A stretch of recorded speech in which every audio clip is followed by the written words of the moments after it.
Hey, welcome everyone. And I am Carolyn Ryder with the Nutrition Policy Institute and our parent. And today we're going to be talking about what has been taking up so much of our time for the last year with COVID-19.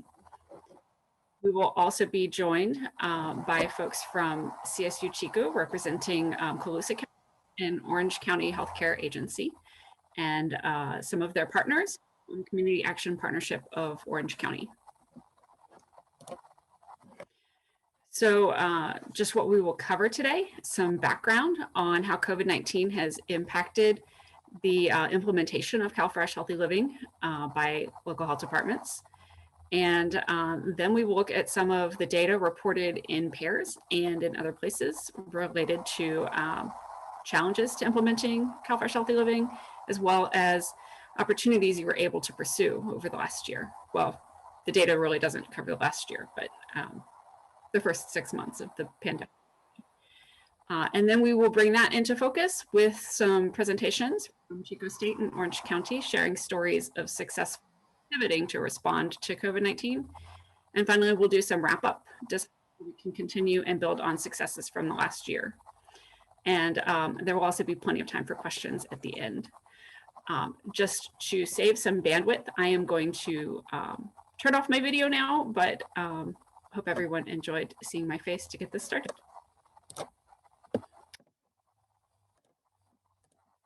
Okay, so I think that there are no surprises on this slide, but just to set the context for all of us, we started FFY 2020 October 1st, and then the March, so about 5.5 months, we started having closures, stay-at-home orders, et cetera, related to COVID that dramatically impacted the work. A few weeks after that, KSU, who operates pairs, added a COVID-19 impact field, which helped us to collect data about how COVID-19 was affecting our work. And shortly after that, the California SIAs released guidance for pairs users to use that COVID-19 impact field and otherwise use pairs to help report on their COVID-19 impact. And then several months later, the fiscal year ended, and that is the end of the data that we'll be presenting here is fiscal year 2020. So that COVID-19 impact field was an optional dropdown that was added by KSU, and it allowed LHDs to select how COVID-19, forgive the typo there, it says COVID-10. I'm not sure what COVID-10 would be, but how COVID-19 impacted an intervention. And there were 4 drop-down options. So a new intervention is one that was created somehow in response to COVID-19. It could be modified, for example, an activity needing to be moved to a virtual platform. Postponed, meaning that it was temporarily affected and continued during FFY 20, or something that had begun but could not be completed at all during the fiscal year. So those were the 4 options. And additionally, the field could be left blank because it was an optional field. What that means is that there are some cases where we're unsure, looking at our data, whether the blank means that there was no COVID-19 impact or whether the question was skipped. It could mean either of those things. So keeping that in mind, the activities reported in pairs for FFY 20 broke down like this. A few things that you might notice here are that compared to other activity types, activities at PSE sites were more frequently reported to have been modified or postponed, while the opposite was true for direct education. They were less likely to be reported as modified or postponed. Also, while the percentage of activities reported as new due to COVID-19 was fairly low across the board, it was noticeably higher for indirect education than other activity types. So in addition to that, the majority of activities had no response for the COVID-19 impact question. And excuse me, this was not true of PSC entries, where it was only 30% had no impact reported. It's likely that because at any given site, a PSE tends to last the whole fiscal year and beyond a fiscal year. So most PSE work did have some impact from COVID-19, and the reporting on that was most likely happening through the end of the year when that COVID impact field had already been added. Whereas with more discrete activities like direct and indirect education, these may have been completed all the way completed prior to the disruptions caused by COVID-19 and also prior to that field being added. It's just important to keep in mind that this is an incomplete picture because we know that many planned activities were never even begun, and so those were not entered into pairs at all. So what do we know about those activities?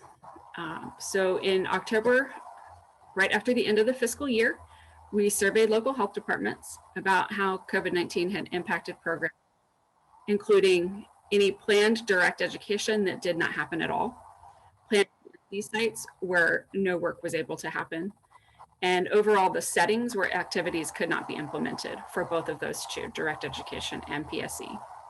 And we had 90% of LHDs responding to the survey, which is a great response rate.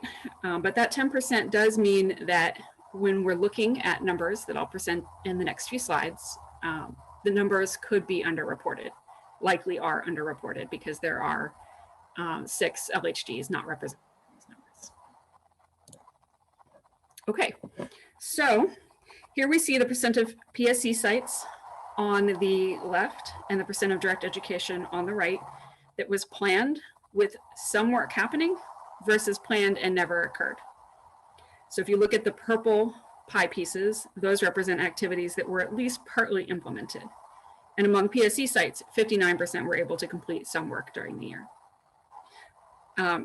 Unfortunately for direct education, it looks like a little bit over half of the planned activities did not happen at all. That means that there was, if it was a series, none of the sessions occurred. If it was a single class, that didn't happen either.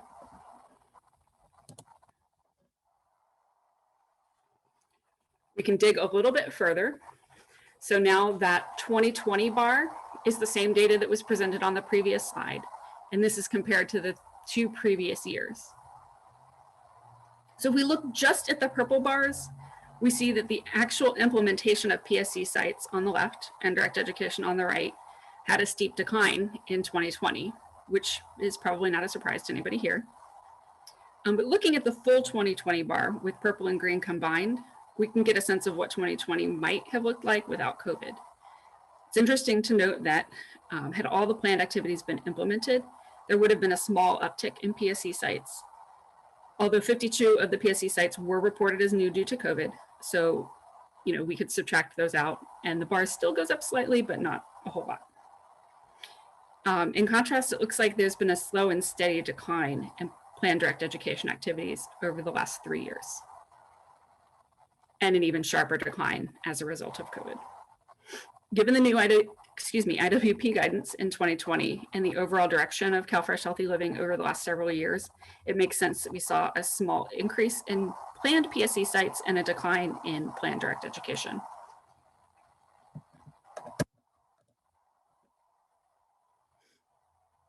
So we have up till now, and again, in some future slides, we will be discussing 2020 as if the entire year was impacted by COVID, but of course, this isn't the case. So we can't do this with PSE, but we are able to break down direct education activities by the month that they started and look at trends. On this graph, each bar represents the percent of that year's direct education that started in each month. The red line shows the percent we would expect in any month if there was an equal distribution throughout the year, or 8.3%, 1/12 of the direct education for the year.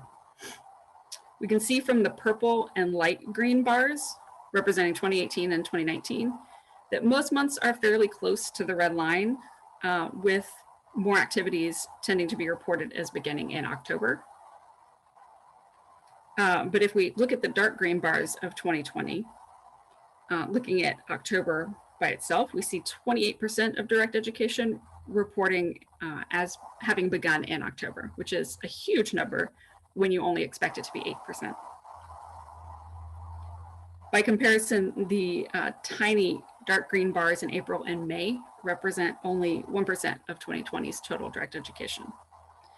So big picture, from October through February of 2020, there was a higher proportion of direct education happening. From March through August, it was low. And by September, it had come almost back to normal.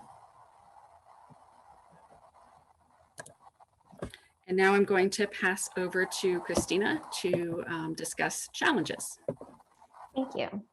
And I'm sorry, everyone, if you can hear the alerts. That's a setting that we can't change while we're in the meeting, but we will have that fixed for next time, so it won't be so distracting.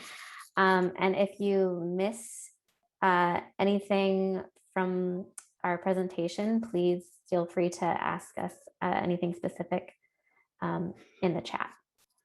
All right, so I'll be talking a bit about the challenges that we've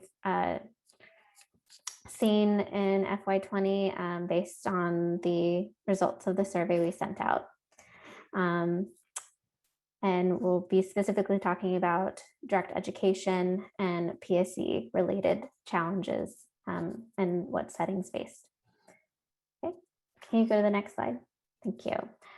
All right, so one of the questions we asked in the survey was in which settings were planned direct education and PSE activities not implemented because of COVID-19? And in other words, what settings were activities canceled? And as you can see, for schools before and after school and ECE, they were some of the top settings affected by COVID-19. Out of the 53 local health departments that answer this question, 77% said that they couldn't implement planned direct education or PSE activities in schools. 45% said they couldn't implement their activities in before and after school sites, and 36% couldn't implement their activities in ECE sites. And the list goes down from there, from the most heavily impacted to least. All right, next slide. Thank you. This graph is a bit complicated, so hopefully I can help tease things out for you. This is a graph of 3-year changes in percent of sites working in each PSE setting. So we have the different bars represent the different years across settings. Purple is 2018, the light green is 2019, and the dark green is 2020. Hold on. I keep I'm trying to see the slides and my notes, and the Zoom keeps expanding. Okay, so and one thing for context, FY20 was the first year of the new IWP, which had different priority settings. And the priority settings on this graph are bolded and have an asterisk, and settings that saw a decrease are in red. So the settings, the priority settings that saw decreases in FY20 were schools and before and after school. And, you know, across the board, we saw just a huge decrease in PSE. It reported PSE activities compared to 2018. But comparing 2018 to 2020, there's a 37% decrease in PSEs reported overall. In 2018, we had over 1,000 sites, PSE sites reporting activities, and that decreased to 662 in FY20. And across years, you know, we're looking at kind of two compounding factors that could result in these variations that we see. One is the new IWP guidance that prioritize specific settings, and then also COVID-19's disproportionate effect in certain settings. And it's been hard to tease out the impacts of COVID versus the IWP guidance. But in a normal year, we would have expected to see some, at least similar numbers or increases in sites, in the percent of sites working in priority settings. And before, like I said, in before and after schools, we saw a decrease and in those settings, and the percent of sites in those settings. And we would usually expect to see the opposite. And so given the timing of the shelter in place orders and the school closures, that makes sense in relation to what happened with COVID.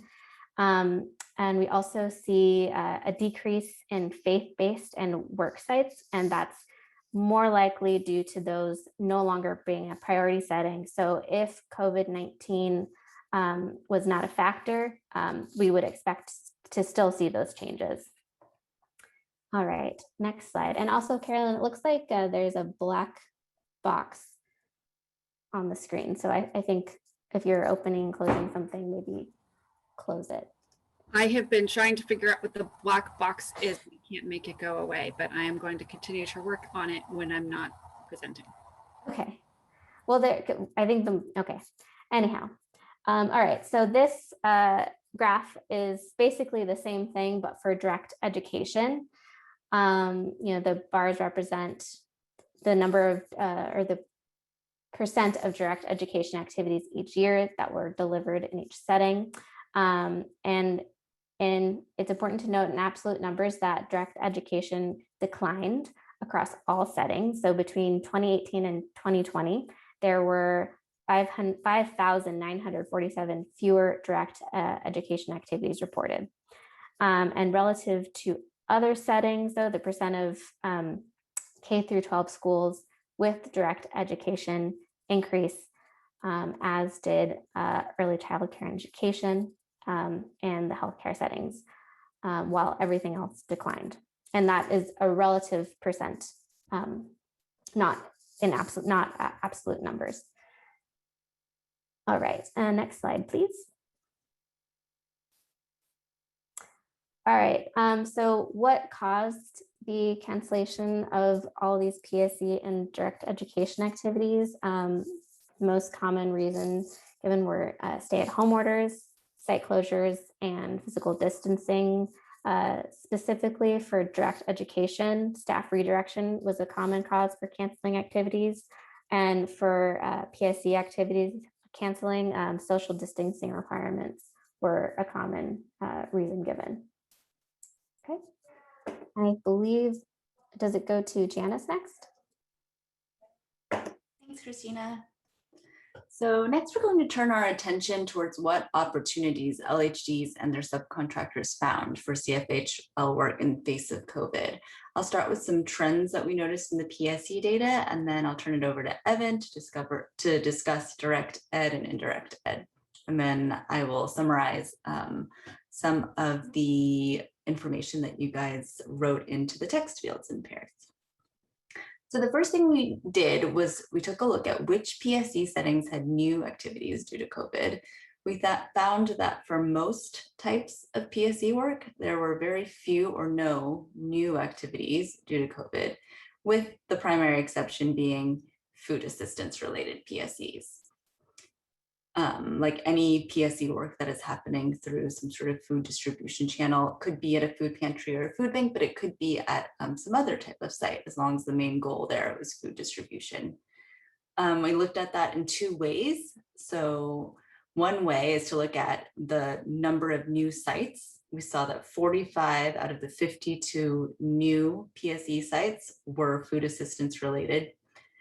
And then we also looked at it in terms of out of the total number of food assistance sites, and found that 45 out of 87 food assistance sites were new PSE sites. Next slide, please. Thanks. So next, we looked at what types of changes were adopted in FFY20. So to be able to compare across settings and years, I first collapsed that list of 90-ish changes adopted into these 13 main categories of PSE change. And then I calculated of the sites that were in the PSE implementation stage of work, what percent adopted each category of change. And in the rightmost column, under the heading main settings, I listed which settings were primarily responsible for implementing each of these categories of change. So in general, similar to some of the themes we've seen already, fewer sites reported changes adopted compared to in 2018 or in 2019.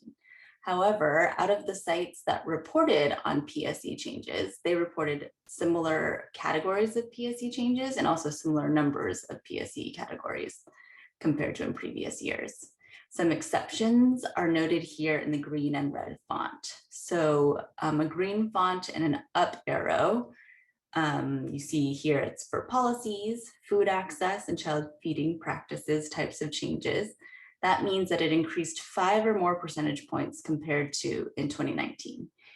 And the converse, red font and a down arrow, means that it decreased 5 or more percentage points compared to 2019. So you see that's the case for gardens and food procurement types of changes.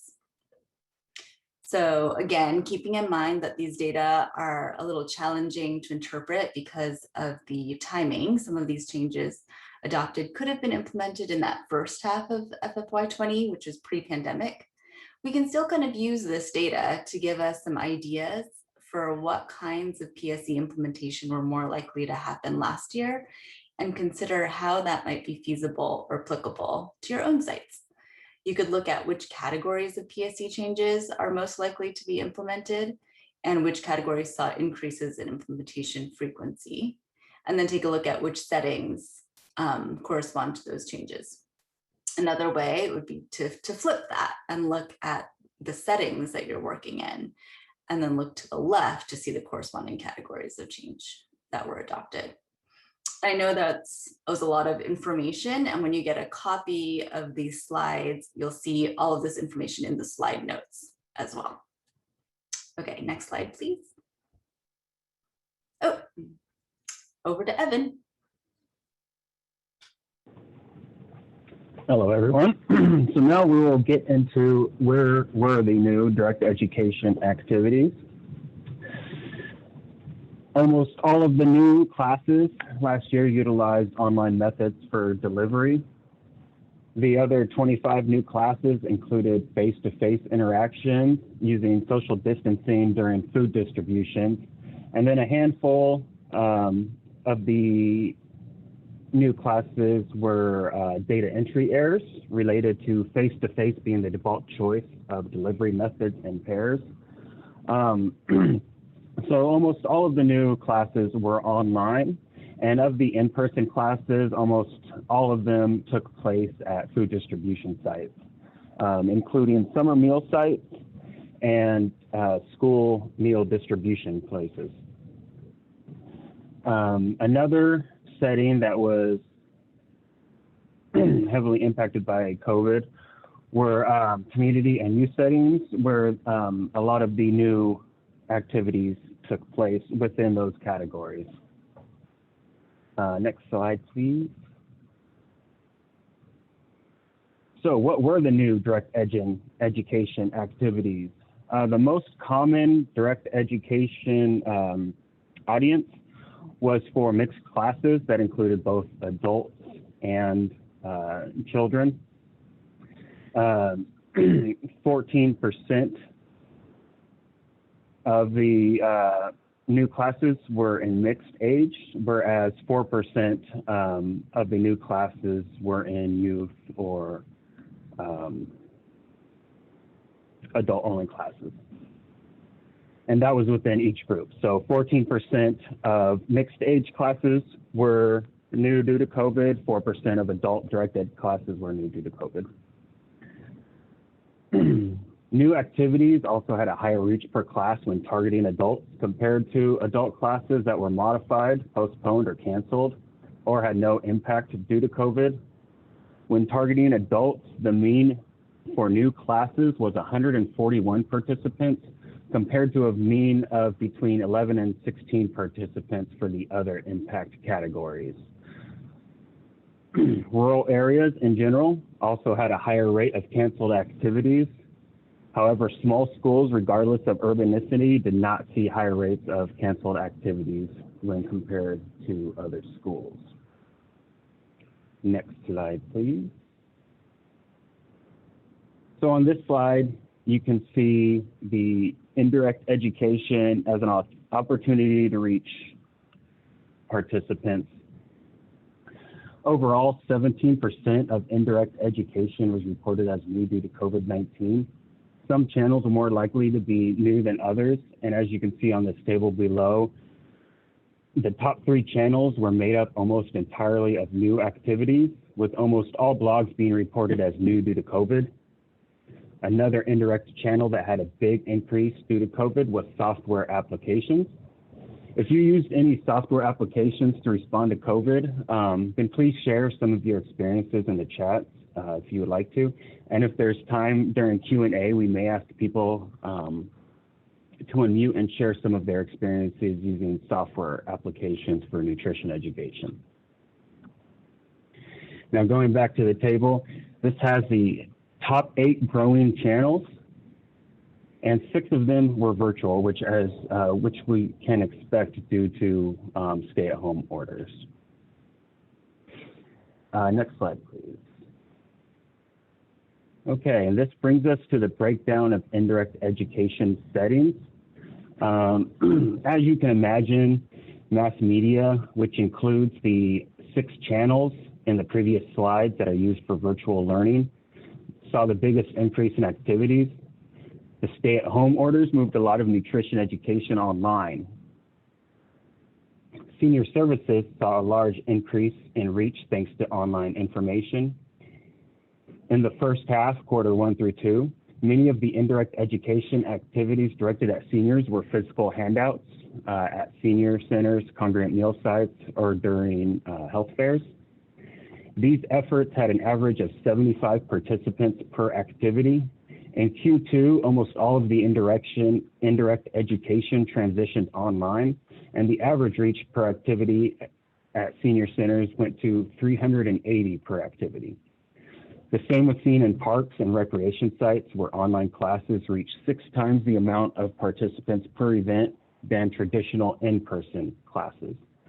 And this could be due to reasons for space and time. Online classes can take place during dark, during weekends, during weekdays, whereas when you're at the park, they're usually limited to dusk and dawn type situations.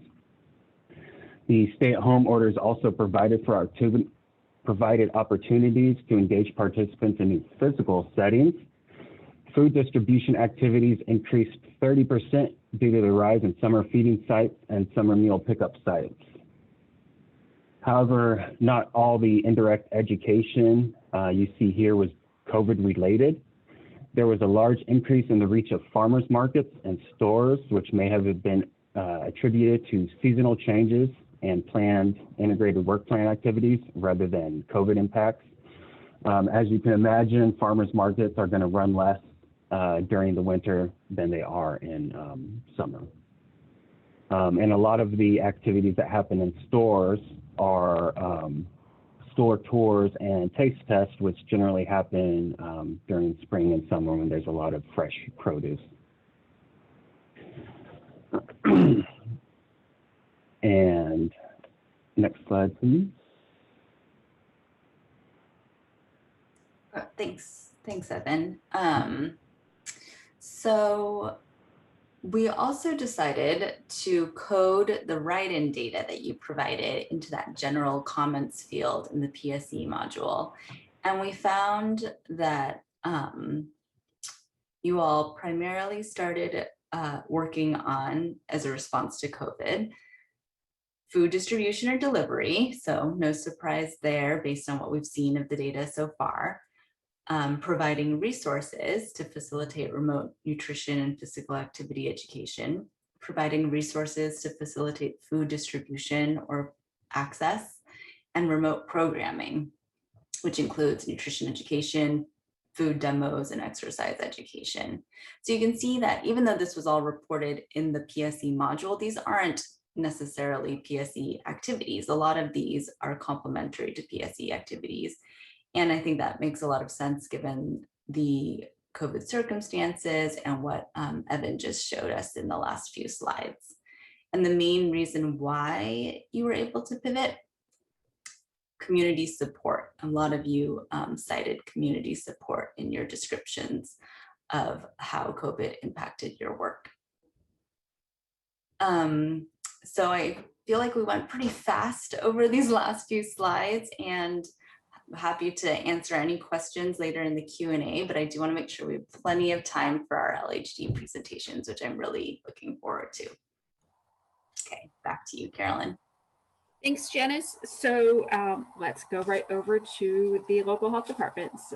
First will be Jennifer and Kylie from Chico State and Colusa County. Thank you, Carolyn. I'm gonna share my screen here and start the presentation. So I'm Jennifer Murphy. I am the project director for the Colusa County SNAP Better or CalFresh Healthy Living program. Still, I'm trying to work on getting that out there.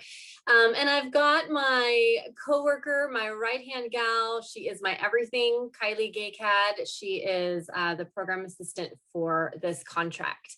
We are with the Center for Healthy Communities at CSU Chico State. And we are able to implement this Colusa County CalFresh Healthy Living program on behalf of the Colusa County Health Department. So we pretty much are the health department when looking at the contract. So I just want to kind of start off with a little bit of background and just to get you familiar with Colusa County. We are about 45 minutes south of Sacramento on I-5. And it's a very small rural county. There's only about a little over 21,000 residents in the county. So just to kind of give you that idea, and just keep in mind, we, the implementers of the program, actually live up in Chico, which is another hour or so north of Colusa. So usually pre-COVID, we were able to travel down, do a lot of the programming. I also, we subcontract some of the money back to the health department since they physically live there, and they were able to do some of the implementation as well. But pre-COVID, everything was us kind of going down and again, doing a lot of those activities on the ground. So before COVID happened, just to give you again some more background, our main focus for the CalFresh Healthy Living program was ECE. It's where all of our PSE interventions took place. Our direct education happened there. We did monthly harvest of the month, teacher trainings, gardening, all of that fun stuff, really focused at the ECE sites. And again, you can kind of see at those pictures at the bottom, just showing you our main focus is that garden education. And as we saw from the Paris presentation a few slides ago, because of COVID, there was that big drop in garden education. And that really brings us to, why is my slide not, the need. And so 2020, March of 2020 happened. COVID shut us down because we were with Chico State. Chico State actually said all employees cannot travel. So we weren't even able to travel to the county to deliver any kind of resources. We couldn't do anything. Our hands were completely tied. So we weren't able to go down there. We weren't able to go into classrooms or any kind of group settings. Obviously, we all know that tastings were no longer allowed. We really weren't able to do anything at all. Being where we are and who we kind of are employed from. And so we were just kind of at this standstill, and what do we do? And what ended up happening was one of our really long-standing partners, Colusa County Office of Ed. This is the organization that oversees all of our ECE sites where we are implementing our programming. They reached out to us and said, hey, we saw this awesome program happening in Sutter County. It's called these Lunch to Grow kits, and we'd love to bring that to Colusa County. So after doing a little bit of research, we found out that Lunch to Grow kit idea was funded by the UC CalFresh program. So I reached out to my UC CalFresh contact, and we were able to kind of put a meeting together between UC CalFresh, us, the health department, and Colusa County Office of Ed, and really talk this out. And that's where the idea of these Lunch to Grow kits were adopted to provide to Colusa County. One of the really cool things that came out of this was that partnership with Colusa County Office of Ed, and them understanding that we're not able to travel and do anything on the ground, but both of us still wanted to support and provide programming to our families. We still wanted to be able to somehow promote gardening. They, at Colusa County Office of Ed, wanted to provide support and still have that contact with their families. So it just was this perfect marriage. So what ended up happening is we were able to kind of leverage that partnership. We as the health department were able to purchase these kits and have them shipped to Colusa County Office of Ed. Colusa County Office of Ed was able to print the flyers that we developed. They were able to put the kits together. So we each kind of had our role and it worked out perfectly. You can see a little picture there of what the kits look like. And I'm going to have Kylie go into more detail with those kits right now. So Kylie, if you want to kind of give us the details of the good stuff. Yeah. So the Lunch to Grow kit. So before, like Jen said, we are participating in the Harvest of the Month program and really focusing on garden education. So these kits were an indirect extension of the two activities. And then we also wanted to provide families a fun, interactive, and educational activity because we realized that because education was remote, some parents had to be teachers as well. Next slide. So with each kit, we gave them a pot, a bag of soil, a seed that matched the harvest of the month, and then a flyer of planting instructions and a recipe that they can try. So on the next slide, we have an example. These are our flyers. As you can see, we have the tips and the recipe, and we also made sure that it was in Spanish as well, because most of our participants were Spanish speaking and bilingual. In our next slide, this is a post from the Colusa County, Colusa County Office of Education. The whole time they were receiving many pictures and comments from the community about how much they love the kits. And really this was just like the cherry on top of the project. Hearing these quotes and seeing these pictures really made us realize that we have a really strong partnership that has a strong connection with these community members. So just finding that collaboration, I think, was just a success on its own. Yeah, it was key. It wouldn't have happened without them. But just to kind of go over some of the results of this program. So we were able to distribute these kits at 3 Colusa County Office of Ed distribution sites. So we utilized the school lunch program distribution food sites. And the distribution took place in April, May, July, and August. And we had a total of 8 events that took place during that fiscal year.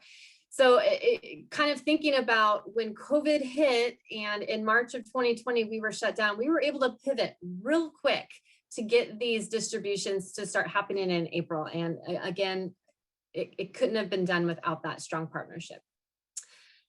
We were able to give about 900 families these kits over the 4 months. And again, remembering it might seem like a small number to some of these bigger counties, but with only 21,000 residents in Colusa County, this was a really big number for us to be able to reach.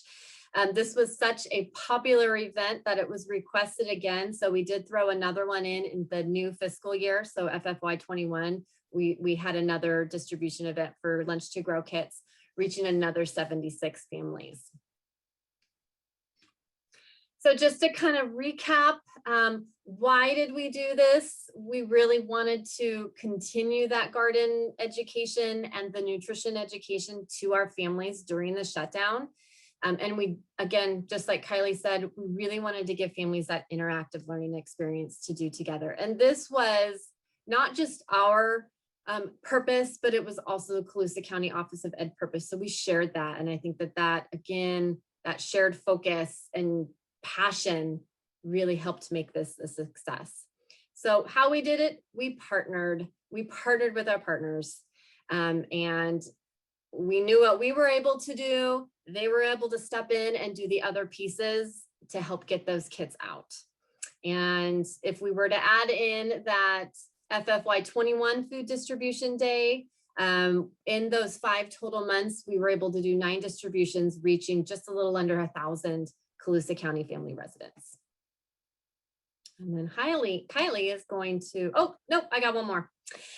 So some other just kind of sub highlights that really came out of not only being able to provide families with these gardening kits, but it really opened the door to get us into those classrooms and go back to doing our direct education, because that just totally stopped. So once we got connected with Colusa County Office of Ed and we were able to get kids out, then it was, oh, there's more that we can do. So we were able to start doing our monthly virtual lessons again. We were able to strengthen our relationships with our current partners, but we were also able to bring in some new partners as well. Our CNAP coalition, which we call Colusa County Partners for Health, completely stopped once COVID hit. And we actually still to this day haven't had a full coalition meeting together. There are 4 subcommittees as part of our larger coalition. So as a result of being able to do these Lunch to Grow kits, we were able to pull our nutrition and physical activity subcommittee for our CNAP together and continue to have our meetings. So even though the full coalition was on pause, we were able to still meet as a group and continue our work. And we have some really cool things that are coming up that Kylie is going to show and she's going to talk about. All right, so for our next steps, really, we're just going to continue to promote everything through all the outlets that we can. We're going to continue to work with our partners to make sure our community stays informed. Still do those direct education virtually for family action centers and our ECE sites. And then we're just going to try to be creative as possible. So you can see on our slide, we do have a flyer. Now that we have revived our subcommittee, we're really working hard to get back out in the community. And one of those ways was through a Facebook Live event this weekend on our Colusa County Partners for Health Facebook page. We have different activities and topics that are going to be presented during the weekend from different organizations in Colusa County. So we have topics ranging from physical activities for older adults to kid-friendly snacks, and then also a CalFresh benefit Q&A where people can ask their questions and then get more information. If you would like to just check out our page, we do have a QR code too. And then we can also just put a link in the event in the chat box, so you can just take a peek and tune in if you'd like. So some of the other partners that we're bringing on with this Facebook Live event. So you see CalFresh is going to be participating. The CalFresh outreach program, they're going to be the ones running that CalFresh Q&A on just how to sign up, what are CalFresh benefits. Area Agency on Aging AAA is going to be doing a senior how to stand and be active. Colusa County Office of Ed is going to do a hand washing activity. So lots of fun activities and lots of partnerships that are going to be putting on this Facebook Live event. So we're very excited about it. So with that, that is what we've done.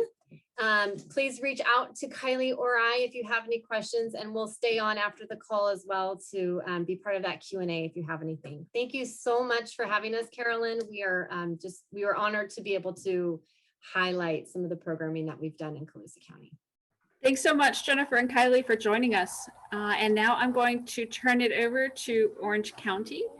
Anna from Orange County Healthcare Agency and Jessica and Gabby from I will let Anna finish that introduction because I don't have the name right in front of me, but from one of Orange County's partners. All right, well, thank you so much, Carolyn and Jennifer and Kylie for the great presentation about the efforts in your county as you reach early childcare sites. In Orange County, there is a team approach to the success story that we will be sharing. And today we have Gabby Gregg. She is the Health and Wellness Program Manager for CAPOC, and also Jessica Bello. She is the Family Resource Center Manager in Anaheim Independencia, which happens to be the actual site for our success story today. So we are looking at specifically the Anaheim neighborhood in Orange County, looking at La Colonia Market, which is actually a food pantry site. It is located in a family resource center that is owned by and managed by Community Action Partnership of Orange County in the city of Anaheim. Among many programs that they have in the site, this food pantry was established in 2017. In Orange County, we've been lucky that CAPOC has been our sub-grantee for several years. And because of that, there is some interventions and activities that had already started in La Colonia Market even before federal fiscal year 20. In fact, years ago, when the push was Rethink Your Drink, there was enough interest to look into access to water at this site level. But specifically looking at federal fiscal year 20, when activities and the new work plan started, we kind of knew that the pieces we had to have in place were direct education, indirect education, focus on what that PSE will look like, and the possible technical assistance that CAPOC CalFresh Healthy Living and HCA CalFresh Healthy Living can provide this site. March came and COVID-19 hit us. And so the needs and the challenge came up, and I'm going to pass it on to Jessica, who is the FRC manager, to kind of give us a better in-depth picture of what really happened and the challenge she faced. Hi, everyone. So in the first picture, I don't know if you all got a chance to see, but our pantry was very full. It was a shopping method, quote unquote, but it was free for the clients. They were pre-registered and they were able to come in. COVID hit and we could obviously not do that anymore. We had to keep safe social interactions. So our demand in food increased as the months went on. And we had to really, as just the staff, really look and see what we needed to do to continue to provide for our clients. We lost all of our volunteers because the market was such a big program. We had multiple volunteers that would come in and help daily. So we could not have volunteers on site anymore. So it all fell on the staff. And so we wanted to make sure we were continuing to provide for our clients. And so along with Second Harvest, we created a drive-through method, which was not perfect by any means. We went through a lot of changes from the months that went on. We couldn't get it right for some reason. We were either having too much traffic, too many clients, not enough food. It was just, we tried really hard, and I can safely say that we got it down. But it was definitely trial and error. It was great to really see how we all work together. But we were definitely committed to serving our clients, and we did not want to leave them, without any food, especially during this time. And like I mentioned, we had clients that we had never had before reach out. So we definitely tried really hard to see what was the best way. And like I mentioned, we have it down now. It is a drive-through method. And we're very fortunate to be able to provide not only canned goods, but dairy products and a lot of produce as well. So some of the highlights, I'm going to go ahead and pass it back. We're going to be switching back and forth. So I'll go back to Anna right now for the next slide. Thank you, Jessica. So basically, the opportunity that we saw in this pandemic was looking and working with a food pantry, because food security was definitely an issue with things that were happening. So specific to the pairs entries, what were the short-term goals that made this story successful? There were three that we identified: healthy eating, food resource management, and definitely organizational partnerships. Because at this time, most of the nutrition education interventions were done in coordination with CAPOC CalFresh Healthy Living team back then. I'm going to pass it on to Gabby to describe it a little bit more about what happened during this time. Hello, thank you, Anna. Good afternoon, everyone. And thank you for the opportunity to share our success story in partnership with HCA.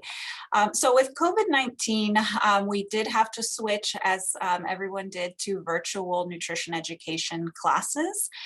Also, we had to mobilize our CalFresh Healthy Living staff out in the field to help with the food distribution at the Family Resource Center, and this includes the La Colonia market. And it was just perfect that this is our PSC site. So it was a great fit and a great match to continue indirect education and also look at opportunities to conduct virtual education being direct and have it be interactive and still be efficient and quality as well. So one of these nutrition classes was Healthy Snack Day 2020. So what we did during the food distribution for the La Colonia market, our CalFresh Healthy Living staff conducted indirect education and also promoted our upcoming Healthy Snack Day class. And that took place on October 9th from 1 to 2 p.m. So we took the liberty of inviting all of the La Colonia market participants to the class, having to describe that it would be on Zoom and bridge any type of technical questions that they might have for participating, because some of the clients that come to La Colonia market are seniors, and some of them were new to using Zoom and other types of technology. So our Healthy Snack Day class for October reached a total of 20 participants, and we went over reading food labels. We played a video from another one of our successful nutrition education programs on how to make yogurt and strawberry popsicles as a healthy snack. And we also reviewed the recipe finder on the Healthy Snack Day website and had an interactive component for our participants to actually try it out themselves and walk through a couple recipes. So we had great community engagement during this class with a lot of questions about recipes, how to access the website. So it was a success for our program as well as the participants of La Colonia. And I think, yes, the next slide is mine as well. So as you can see here, photos of our staff at the La Colonia market. As Jessica had mentioned, it's a drive-through model. So you could see the cars and they pull up to the front, and we had to have staff that could distribute 1 to 2 items each. So that's why we have so many staff pictured here. This is our incredible team comprised of our CalFresh Healthy Living staff, as well as our Anaheim Independencia staff as well. And what's great about actually getting to see the clients with social distancing practices in place is that we hear some wonderful comments from them, such as this participant who said that the fresh fruits and vegetables have helped him or her continue making healthy meals at home. So the participants are very thankful for the variety of produce and variety of other staple pantry items that are provided to them during these times of need, as well as the opportunity to continue to participate in nutrition education. I'll pass it over back to Anna. So thank you, Gabby. The next short-term goal that we wanted to highlight was the topic on food resource management. This was another opportunity. We are very lucky in Orange County that we have community leaders who are really looking at promoting food assistance programs throughout Orange County. So this food assistance in Orange County handout highlighting the different programs was really widely distributed. And I think specific to the La Colonia market, we really wanted families and all the families participating in the pantry to really take advantage of other food assistance programs that they may be qualified for. So this handout was actually a partnership of multiple agencies, as you have seen in the logos below, but it was available in multiple languages as well. The other opportunity for indirect education related to food resource management is really the monthly tip sheets that had been developed in an effort to reduce food waste and really to encourage the use of food pantry items as well. So nothing gets wasted as they receive their food boxes or their grab and go items. And I think one of the things that I did want to highlight from our CAPOC, CalFresh Healthy Living staff, when they noted that over 1,000 flyers distributed on 20 different occasions to help clients obtain additional foods. Again, during the time of the pandemic, this was such a meaningful site to be helping, because a lot of families were really congregating, trying to take advantage of the grab and go food boxes that are available for them. So I'm gonna pass it back to Jessica to talk a little bit more about the organizational partnerships. So as we've mentioned, we did have to shift how we were doing our services. So one of the most important things we wanted to make sure we could provide for our clients was a variety of food. We wanted to make sure, like I mentioned before, that it wasn't just canned goods, but that we could provide fresh produce and dairy. So as many of you know, sometimes just having one food bank is not enough. So we were very fortunate to keep working alongside with Second Harvest Food Bank, so we could keep providing. So our families were provided with a variety. Sometimes the food did not fit in the trunk of their car. Let me tell you that I think all of us gained a lot of muscle during this time, and then still continue to gain this muscle. Our families were able to take in milk, meat, produce, fresh veggies, fruits, and of course canned goods. And it just sometimes we have fun snacks to be able to give as well. So this all came from this partnership that we just have been able to we've maintained this whole time. And both food banks have done just such a great job in providing for our clients. And it has been a struggle in a good way. I mean, like I mentioned, it's only just been staff that has been doing this, no volunteers. So we've continued to run our own programs, everything we do on a daily basis, and still continue to give food to our clients. So our partnerships are strong, and we hope to definitely continue them stronger. So I can go ahead and pass it on to Ms. Gabby. So part of our commitment with our food pantries and our PSC sites was to invite them to participate in trainings. And one training was the Leah's Pantry Nutrition Pantry Program Implementer Training. It was an opportunity offered to our pantry partners, including staff from Anaheim Independencia. The training, if you're not familiar, was comprised of 8 hours of self-paced work and 2 live Zoom sessions. And with the chaotic schedules and crisis intervention, sometimes it's happening at the centers like at Anaheim, these trainings sometimes are just not feasible and don't align with the calendar of the staff. So our CalFresh Healthy Living staff attended and then debriefed our Anaheim Independencia staff on all the resources, the videos, and information that we gleaned from the training.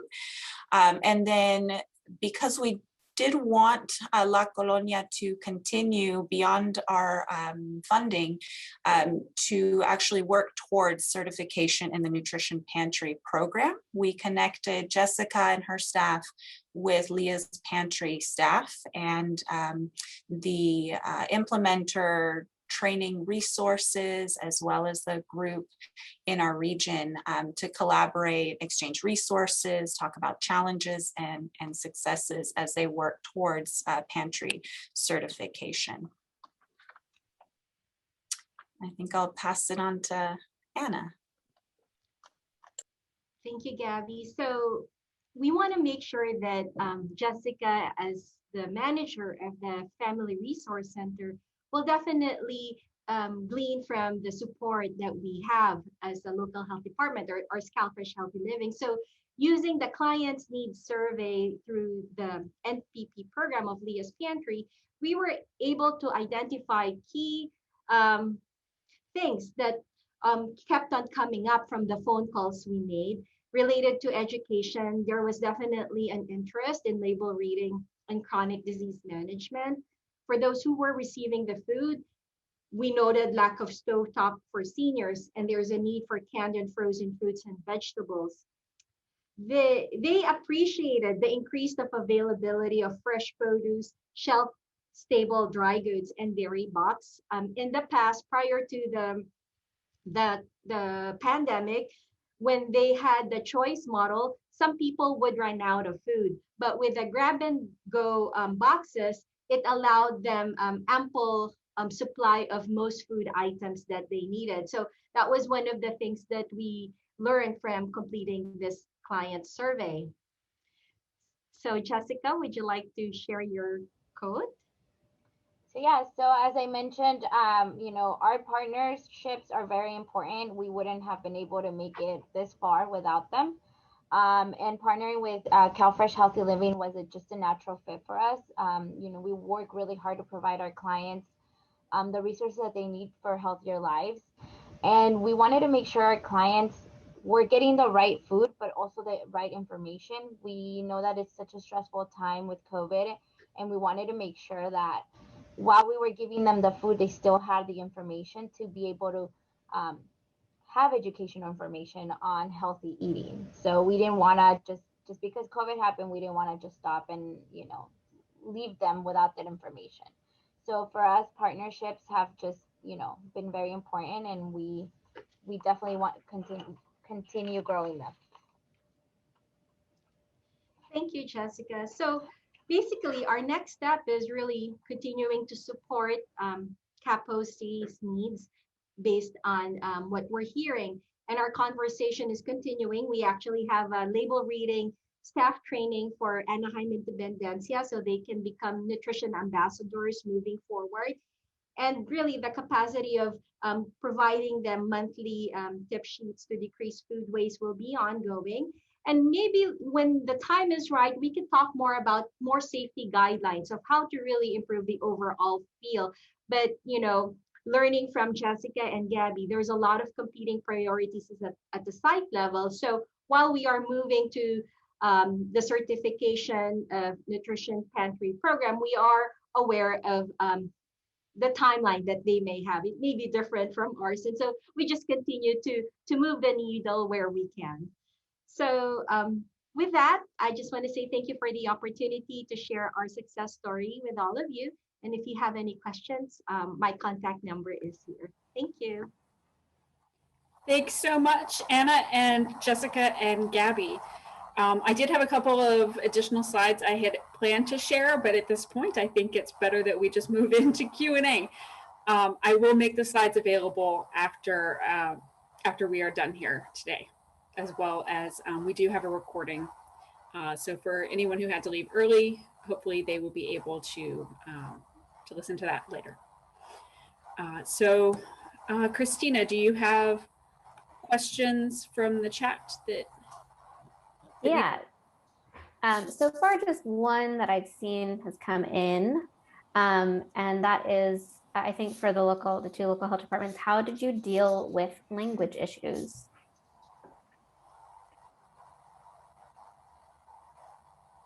And this came in during Orange County's presentation, so I don't know if Anna or Gabby or Jessica wanna hop in. Well, Jessica, I know for the most part, La Colonia is primarily Spanish speaking. And fortunately in our team, we have bilingual staff for the most part. And as needed, we also have a Vietnamese speaking staff in CalFresh Healthy Living back then. So the materials and the staff, we were covered at least for the ones that were popular at that site. Yeah, and if I may add, with CAPOC, when we did change from just regular market to drive-through market, we were able to reach out to staff within our agency to help us translate the flyers, because we did want to explain to the community how it was going to be working now. So we had it in English, Spanish, and I believe Vietnamese as well. So we were able to make those adjustments because we had we were able to reach out to our agency as well, just to make sure we were able to communicate with our clients. Cool. Thank you. Yeah, and if folks have any more questions, you can pop them into the chat. And then I believe, Evan, you wanted to ask local health departments for feedback on something as well. Is Evan still on? Yes. Yeah, I just had, if anyone had any experience using software to deliver their indirect or direct education and they wanted to share it, then I just invited them that they can, if they want to. We did do something new, and I'm going to have Kylie talk on this one. I'm going to put you on the spot, Kylie. She created, it was on one of our slides, it was a picture, but it was a Bitmoji classroom. And that was shared with all of our ECE teachers and posted on social media, and it was interactive. So on that Bitmoji classroom, actually, I'm gonna let Kylie do it because she created it. But that was a really cool tool for us. Yeah, during a lot of webinars when the pandemic started, there was a lot of people trying to find new and creative ways. So I luckily heard something about a Bitmoji classroom, and I thought, like, maybe if we can introduce direct education through that channel. It was an indirect channel, but there was different places in the classroom where they can click, and then it would go into like a food demonstration that we recorded, or a like PA lesson, or helpful hint or helpful resources from like the CDC or like MyPlate. Any resources of nutrition education that the teachers can use in their classrooms or parents can use at home. Awesome. Are there any other folks present who have done other used other online resources? Or does anyone else have questions? I am going to unmute Pamela so that she can ask some of her questions.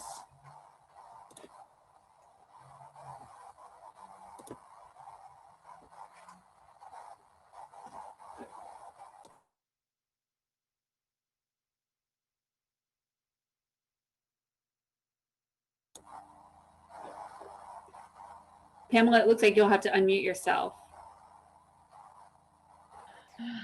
All right, let's see if I can get myself in line.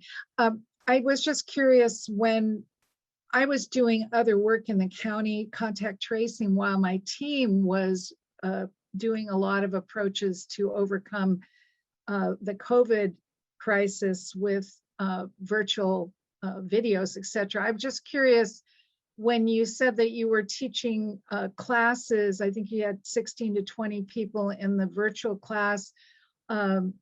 Did you have any challenges with language? In other words, if you had 10 people that were Spanish speaking and 10 people that were English speaking, were you delivering those classes in a bilingual manner?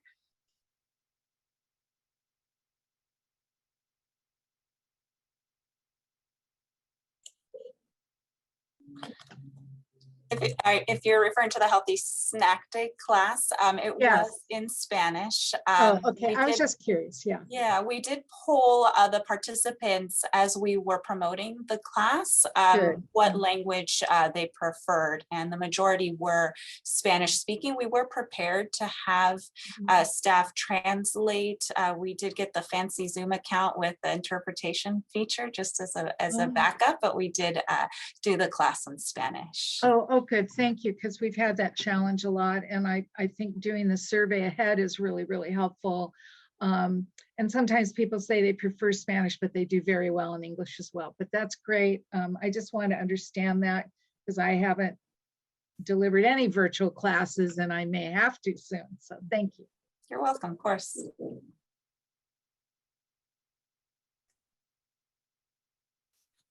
Thank you. And again, feel free to ask any questions in the chat. I do have a question for the folks remaining. we were discussing the possibility of doing another kind of sharing session about local health departments' experiences during COVID. And so if you want to hear from more local health departments, or if you are a local health department that wants to share, let us know. Would anybody be interested in future sessions like this? I believe NPI probably won't be presenting more data, so it would be more local health department focused. Christina, do you want them to use one of the reaction features on Zoom? Sure. If you would be interested in either presenting or going to another session like this, please give a thumbs up. Why don't we do thumbs up for interested in attending and the heart for interested in presenting? Okay, yeah, let's do that. So thumbs up for presenting, heart for attending. Oh, sorry. Other way, heart for presenting, thumbs up for attending. Sorry. Okay.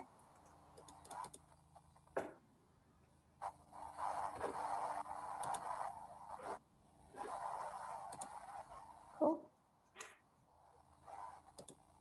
All right, got some feedback. Thank you. Okay, I'm not seeing more questions come in.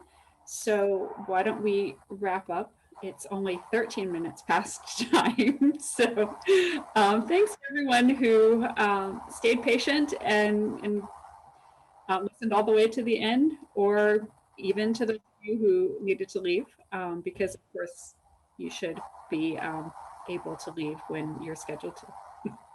So anyway, we really appreciate everyone coming. We especially appreciated the 5 folks from Colusa and Orange counties who joined, and look forward to hearing any questions after the fact if there are any. You're always welcome to email the Paris team at evaluatesnaped@ucanr.edu. Hope everyone has a great afternoon.